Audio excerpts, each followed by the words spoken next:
जय दोस्तों, मेरा नाम है एस के आनंद और आप देख रहे हैं एस के एजुकेशन यूट्यूब चैनल।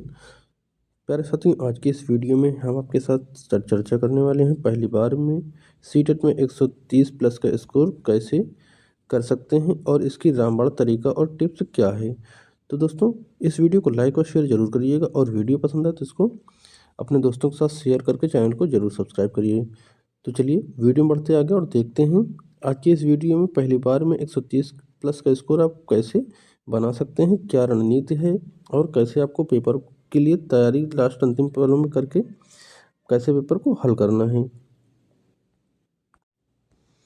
तो ध्यान देंगे साथियों, सीटेट की परीक्षा जो है 90 अंक लाकर पास करना होता है और 130 का आंकड़ा छूना, इन दोनों के बीच में जमीन आसमान का अंतर होता है। ठीक है, यानी कि 90 अंक लाकर सिर्फ पास हो जाना और 130 का प्लस का जादुई आंकड़ा छूना, इन दोनों के बीच में बहुत बड़ा एक अंतर होता है। 130 प्लस का स्कोर करने के लिए आपको हार्ड वर्क के साथ साथ क्या करने की ज़रूरत होती है, इसमें स्मार्ट वर्क की ज़रूरत होती है। देखिए, मेहनत सभी लोग कर रहे हैं लेकिन स्मार्ट वर्क की और सटीक रणनीति के द्वारा आप जो है 130 प्लस का स्कोर कर सकते हैं।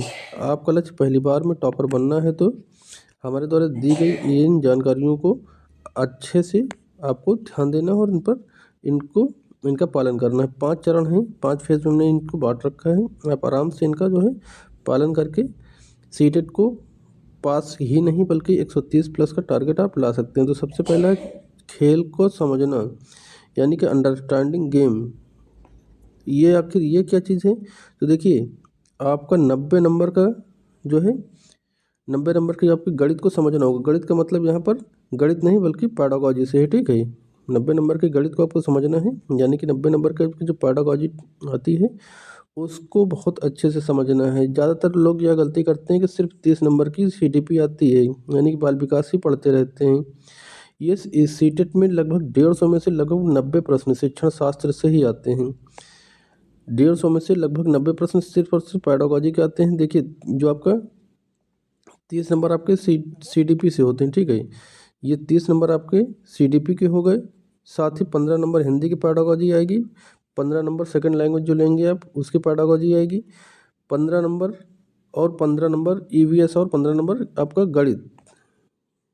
15 नंबर की ईवीएस आदमी ईवीएस में आपकी पैडागॉजी आती है पेपर फर्स्ट में, पेपर और फर्स्ट में ही गणित में 15 नंबर की पैडागॉजी आती है। ठीक है, और अगर आप सेकंड सब्जेक्ट में जाएंगे, सेकंड सब्जेक्ट में चाहे आपका एसएसटी हो या फिर सोशल साइंस हो, वहाँ पर आपका 30 नंबर की पैडागॉजी आती है, यानी कि आपका 30 प्लस यहाँ से 15 30 और ये 30 यहाँ पे। ठीक है, 30 यहाँ पे, तो टोटल आपका जो है टोटल चाहे पेपर फर्स्ट हो चाहे सेकंड हो, देखिए 90 नंबर आपका सीधे सीधे पैडागॉजी से बन रहा है, यानी कि कुल अंक पैडागॉजी के 90 नंबर के हैं। तो आपको करना क्या है, तो पैडागॉजी को सबसे मजबूत कर लेना है। अभी भी लगभग 4 से 5 दिन का समय है, आराम से आप पैडागॉजी को पढ़ सकते हैं, मजबूत कर सकते हैं। बहुत ज़्यादा रटने की इसको ज़रूरत नहीं है। इस कंटेंट को जो है बिना रटे हुए आराम से समझ के 100 के करीब आप पहुंच सकते हैं। इसलिए शिक्षण विधियों को रटने के बजाय समझने पर जोर दें। ठीक है, आपको रटना नहीं है, पैडागॉजी को समझना है कि आखिर क्यों, और विशेषकर ध्यान ये देना है कि कभी भी बच्चे को गलत नहीं ठहराना है। आप सकारात्मक नकारात्मक टैग वर्ड्स को पढ़िए, एनसीएफ 2005 अभी देखिए नीचे बता रहे हैं आपको क्या क्या पढ़ना है। ठीक है, जैसे विषयवार आपको गहन अध्ययन करना है, सिलेबस वाइज आपको डीप पढ़ना है। तो अब जो है जैसे आपका बाल विकास है, तो बाल विकास क्या होता है, ये रीढ़ है। ठीक है, बाल विकास जो आपकी रीढ़ है, 30 में से 30 का लक्ष्य रखें। मुख्य सिद्धांत जो हैं उनको पढ़ें, जैसे आपका जीन पियाजे हो गए, जीन पियाजे का संज्ञानात्मक विकास का सिद्धांत, लेव वाइगोत्स्की का सामाजिक सांस्कृतिक का सिद्धांत, लॉरेंस कोहलबर्ग का नैतिक विकास का सिद्धांत। इन तीनों को अच्छे से पढ़ लेना और 5 से 7 प्रश्न इनके पक्के ही पक्के होते हैं कि हर साल आते हैं। ठीक है, वहीं जैसे नॉन चॉम्स्की का भाषा विकास का सिद्धांत आपको पढ़ लेना है, जिसमें इन्होंने एलईडी के बारे में बताया है। साथ ही आपको क्या पढ़ना है, हावर गार्डन का बहुपदी सिद्धांत पढ़ना है। 1-2 क्वेश्चन उनसे भी पूछता है। तो इन चीज़ों को आप अच्छे से पढ़ लेंगे। ठीक है, अगला है आपका महत्वपूर्ण टॉपिक उन सिद्धांतों के बाद भी ये महत्वपूर्ण टॉपिक आपको पढ़ लेना है। जैसे आपके समय से शिक्षा है, समय से शिक्षा आपको अच्छे से पढ़ना है। क्वेश्चन फिक्स होता है कि आएगा ही आएगा, यहाँ से लगभग आपके 5 नंबर यहाँ से पक्के हो जाएंगे। उसके साथ ही आप एनसीएफ 2005 अच्छे से पढ़ लीजिएगा। NEP 2020 को पढ़ लीजिएगा, नए शिक्षा ढांचे इसमें क्या वो पढ़ लीजिए। RTE 2009 पढ़ लीजिए, ठीक है। और हमेशा देखिए टिप्स क्या है हमारी कि सिद्धांतों के कीवर्ड्स के शॉर्ट नोट्स बनाए। रटी रटाई चीज़ों को बहुत बड़ा लिखने की जरूरत नहीं है, आप अगर पढ़ चुके हैं तो जो कीवर्ड्स के द्वारा शॉर्ट नोट्स हो उनको आप बनाएं और अंतिम समय में उनसे ही आप जो है रिवीजन करें।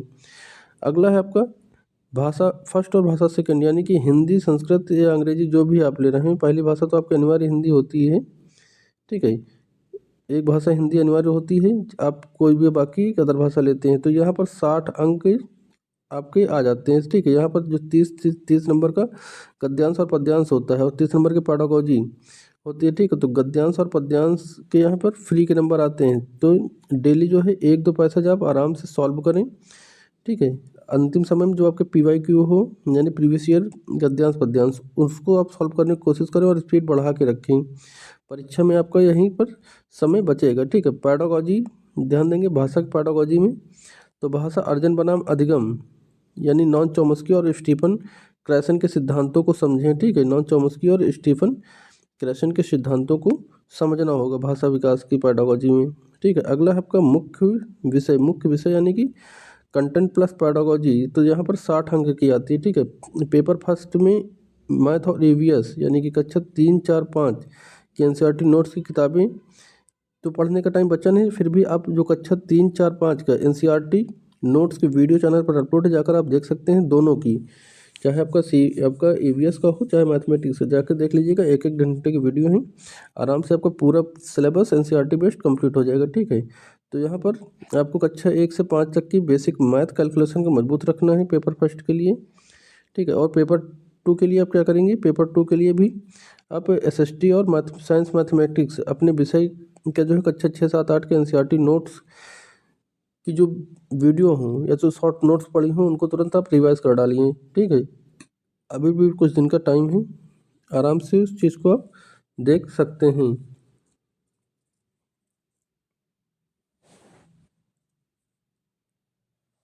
ठीक है। तो आप कक्षा 6, 7, 8 की NCERT नोट्स को ज़रूर पढ़ेंगे, और अगर आप नोट्स नहीं पढ़ पा रहे हैं तो ज़रूर जाके आप वीडियो को देख लीजिएगा। SST के जो है NCERT की नोट्स चैनल पर अपलोड है, लगभग 1 से 1.5 घंटे के बीच की होगी, आप जाकर देखिएगा। काफ़ी सटीक चीज़ें हमने लेसन बाय लेसन दे रखा है आपको, हिस्ट्री का, जियोग्राफी का और पॉलिटी का एक ही वीडियो में हमने आपको बता रखा है, और लेसन बाय लेसन कक्षा 6, 7, 8 की चीज़ों को हमने उसमें इंक्लूड किया है। अगला है चरण 3, ठीक है। चरण 3 में 130 वाली स्मार्ट ट्रिक को आपको लगाना है, ठीक है। स्मार्ट ट्रिक क्या है, तो पहला है आपका टैग वर्ड्स, तो टैग वर्ड्स का सही इस्तेमाल करना बहुत ज़रूरी है। जैसा कि मैंने बताया कि सीटेट में कुछ शब्द जादू की तरह काम करते हैं, जैसे सकारात्मक शब्दावलियाँ हैं, ये सही उत्तर आपको हमेशा बताएंगी।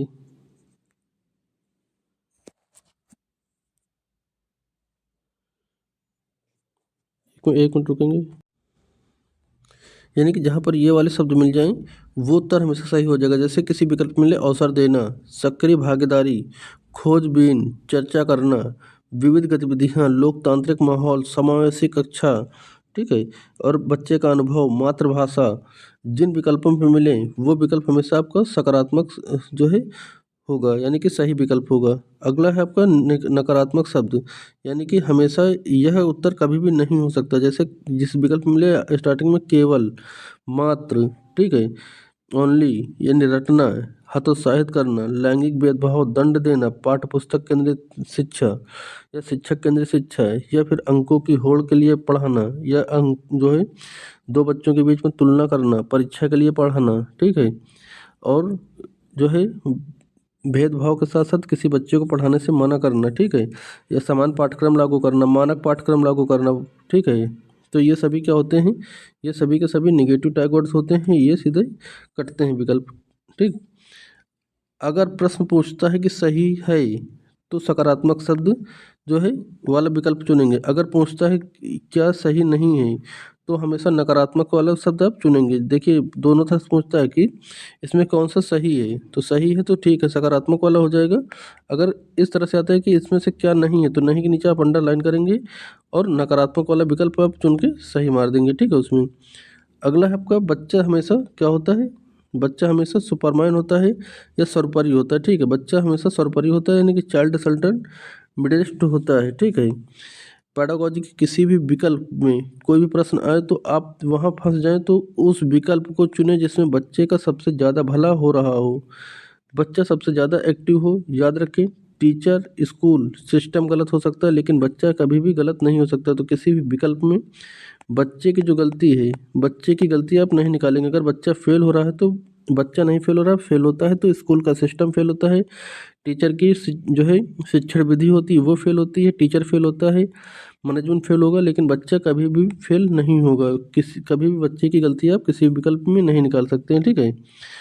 चौथा चरण है आपका, चौथा चरण कह रहा है कि आपका विश्लेषण, अभ्यास और विश्लेषण सबसे महत्वपूर्ण चरण है, ठीक है। यानी कि सिर्फ 100 नंबर पढ़ने से 100 नंबर आ सकते हैं, लेकिन 130 नंबर लाने के लिए आपको अभ्यास करना पड़ेगा। तो बिना अभ्यास के जो है 130 प्लस नंबर नहीं आ सकते। यानी कि उसमें पिछले वर्षों के जो प्रश्न पत्र हों, पिछले प्रीवियस ईयर क्वेश्चन हो, उनको आप जरूर पढ़ेंगे। प्रीवियस ईयर क्वेश्चन को 2018 से लेकर के अब तक के, विशेषकर ऑनलाइन वाले सभी पेपर को आपको हल करना है, ठीक है। सीटेट की परीक्षा में क्वेश्चन बहुत बार रिपीटेड होते हैं, या अगर क्वेश्चन नहीं रिपीट होगा तो वही कॉन्सेप्ट रिपीट कर जाएगा, यानी कि क्वेश्चन की language as it is repeat कर जाती है, ठीक है। आपको नेक्स्ट है इसमें चौथे चरण में मॉक टेस्ट और टाइम मैनेजमेंट। तो मॉक टेस्ट बहुत ज़रूरी है परीक्षा के। देखिए, जब अब आपका अंतिम दौर चल रहा है, ठीक है, तो आप मॉक टेस्ट जरूर दीजिए। आप तैयारी कर चुके होंगे तो मॉक टेस्ट आपको जरूर देना है। विश्लेषण क्या है, एनालिसिस। तो मॉक टेस्ट देने के बाद यह देखना जरूरी है कि जो प्रश्न आपसे गलत हुए हैं तो वे गलत क्यों हुए हैं, इस कॉन्सेप्ट को क्लियर, मतलब उस कॉन्सेप्ट को क्लियर करना है कि आपका जो गलत विकल्प आपने टिक किया तो आखिर हुआ क्यों ऐसा, सीटेट ने ऐसा विकल्प क्यों माना जो आपके समझ में नहीं आता। तो उस चीज़ के बारे में थोड़ा सोचना है और देखना है। उसमें देखिए, जल्दबाजी में गलती हुई है, इसका विश्लेषण आपका स्कोर 100 से 130 तक पहुंचा देगा। अगर आप जो गलतियां की हैं उसको अच्छे से ध्यान रखेंगे तो 100 से 130 तक पहुंच जाएगा आपका स्कोर। अगला चरण है अंतिम, अंतिम चरण यानी कि पाँचवा चरण है। लास्ट का तो 15 दिन बचा नहीं है फिलहाल, अभी 5 से 6 दिन बचा हुआ है। तो आखिरी दिनों में कोई नई किताब अब नहीं उठाना है आपको। जो शॉर्ट नोट्स और टाइगवर्ड को बार बार रिवीजन करना है, एग्ज़ाम से पहले दिमाग को शांत रखना है,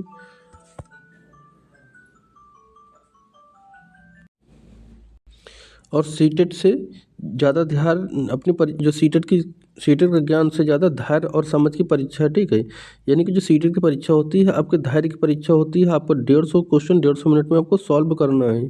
तो देखिए, यहाँ पर जो समरी निकल कर आई है, समरी क्या है यहाँ की कि 130 लाने का मूल मंत्र क्या है, मजबूत पैडागॉजी यानी कि 90 प्लस अंक, एनसीईआरटी पर पकड़ और टैगवर्ड्स का इस्तेमाल प्लस पीवाईक्यू का गहन विश्लेषण। आप इन चीज़ों पर अगर ध्यान देते हैं, एनसीईआरटी में पकड़, ठीक है, पैडागॉजी में पकड़, टैगवर्ड्स का सही इस्तेमाल और पीवाईक्यू क्वेश्चन अगर आपने लगा रखे हैं तो आपको 130 प्लस लाने से कोई नहीं रोक पाएगा, ठीक है। बस विशेषकर आपको थोड़ा सा कुछ चीज़ों को और ध्यान देना है। जैसे एग्ज़ाम में जब बैठेंगे तो टाइम मैनेजमेंट भरपूर रखेंगे।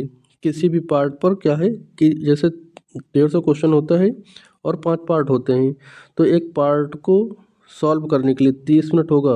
यानी कि उसी में आपको क्वेश्चनों को सॉल्व करना, चाहे आपका सीडीपी हो, ईवीएस हो, मैथमेटिक्स हो, लैंग्वेज फर्स्ट सेकंड जो भी हो, 30 मिनट का टाइम होगा जिसमें से इसी में आपको क्वेश्चनों को सॉल्व करना होगा और ओमार को भरना होगा, ठीक है। ओमार को इसी में आपको भरना होगा। तो यानी कि 20 से 25 मिनट में, लगभग 25 मिनट में आप क्वेश्चन सॉल्व करिए, 5 मिनट में ओमार तुरंत फिल करिए। एक एक पार्ट को सॉल्व करते जाना है, एक एक पार्ट को फिल करना है। और जब आप क्वेश्चन को सॉल्व करेंगे पेपर को, तो सबसे पहले आप सीडीपी को सॉल्व करेंगे, उसके बाद लैंग्वेज फर्स्ट, फिर लैंग्वेज सेकंड, ठीक है। उसके बाद आपको ईवीएस पर जाना है और उसके बाद फिर आपको मैथ सॉल्व करनी है, ठीक है। तो इस तरह से आप सॉल्व करेंगे तो हमारे हिसाब से ज़्यादा बेटर होगा। तो दोस्तों, आज की जानकारी में बस इतना ही। जानकारी पसंद आए तो इस वीडियो को लाइक और शेयर सभी लोग करेंगे और चैनल को सब्सक्राइब किए बिना कोई नहीं जाएगा। तो चलिए, आज की जानकारी में बस इतना ही। मिलते हैं नेक्स्ट अपडेट के साथ, तब तक के लिए जय हिंद।